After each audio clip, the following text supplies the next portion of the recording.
Hey everyone, welcome back to Reasonable Setups. So we can see some sentiment change, at least the short term, as the August-September seasonality is approaching, and the PPI spike was exactly on time. So we had a PPI above 3.5%, and which is very inflationary, at least in the short term. And of course, Fed will try to react on that news this week. So we have FOMC minutes on Wednesday, and Powell speaks on Jackson Hole on Friday. So I'm expecting some information from the chair to understand whether we are having a rate cut on September or not. For today's data, first of all, I would say that before the PPI came out, it was 99% that we would have a 25 basis points rate cut. But as of now, it's going down and down, and I will expect this 84% to be changed after the Powell speech on Friday. So we will see what's going to happen. Back to the charts. Yeah, you can see we are kind of having some fading momentum to the downside.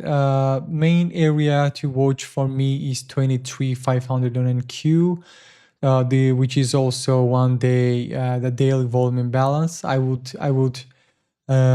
see whether we can hold this level for the more upside momentum. You can see we have retested these previous support resistance levels, and we are climbing up, and I'm expecting that to continue as long as we are above this 22,700, 22,900 level, which is a huge support. You can see on a 4-hour chart as well. You can see we are having some short-term downside momentum, but it looks like a kind of a bull flagging to me. If we don't have any huge sell-off, I would say this level 23,500 will hold, in my opinion. And you can see that 200 moving average as well is climbing gap. You can see how we are holding, and finally we retested this 200 EMA after a couple of months. Last time we did it on May, basically, on May 2025. So yeah, short term maybe some downside momentum, but of course this is a bull market to me, and there's nothing to worry as of now. Volatility wise, VIX have some volume imbalance from 19.6 to 20 area, which is good to be closed, I think, before September ends, in my opinion, it is going to be very healthy. And if we're going to have a huge spike and climb above 22, 23 level, I will expect it to go to close this volume balance around 32, 33 area. And after that, we'll continue to have that bull market until the midterm approaches. So yeah, very bullish overall, but in the short term, we can have some correction. So on the cryptoverse, very important to understand the USDT dominance right now. It is still holding this support and resistance levels. You can see it has some huge support at this area, and in my opinion, after we break this area, it's gonna go finally to my target 3%, which is gonna mark the top for this cycle, for everything basically. I'm expecting another small spike to the upside around 4.37 to 4.5. You can see this 1 week inversion held very well. Sorry, 1 week fair value gap held, bearish fair value gap held very well.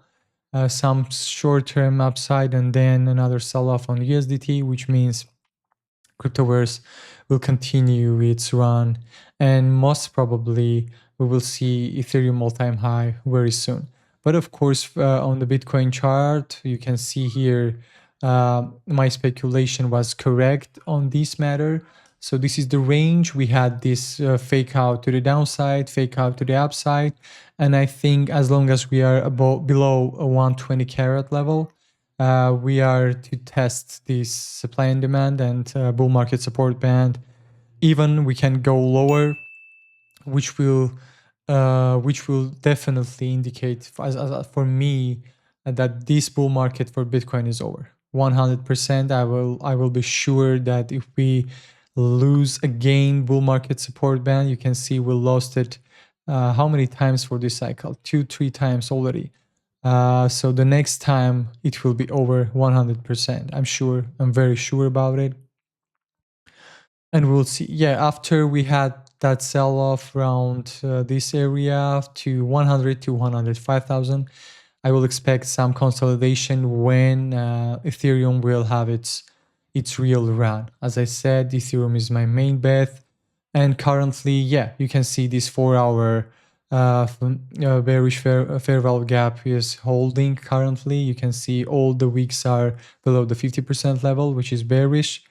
This weekend spike, I don't think it is serious. I am still expecting to go and take this liquidity, look at this liquidity around 4,100, which is also one day a bullish fair value gap tap. It's going to be very bullish if we tap this area, and then we go for another leg up and finally break this all-time high up to the maybe 618, which is 5,800. That's my short-term target for Ethereum, and after that we will see the sentiment around the market.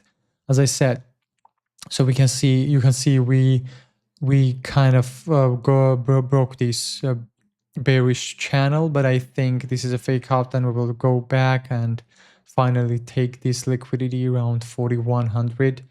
And if I open the liquidation map, you can see those bids around 4,100. They are waiting to get filled, basically.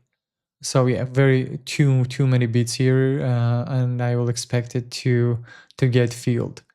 On the funding side, you can see funding is basically neutral, which is good. But of course, you can see we are above 25 billion, and I will expect some kind of more correction as Bitcoin looks very weak, and it will drag down Ethereum in the short term. But I don't think we will have much further downside than like 4,000, maybe a bit weak below to tap this previous range, like 3,900.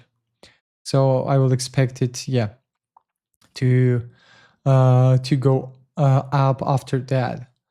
So yeah, that's pretty much it. And the as I said, so we saw the volatility chart, and yeah, Ethereum very bullish on the daily chart. You can see here after we break this huge supply area at 4,000, there is a chance we can have this small volume balance tap before another leg up, and it's going to be very, very good opportunity in my opinion. So Bitcoin is almost done, if not done already.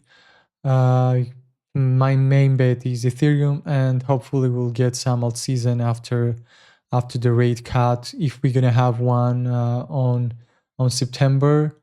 As I said, it is still pricing in 85%, but Powell can change the narrative with his speech. So thanks for tuning in, guys. I will try to update after the Jackson Hole, and we will see what's going to happen next. Thank you so much. Bye.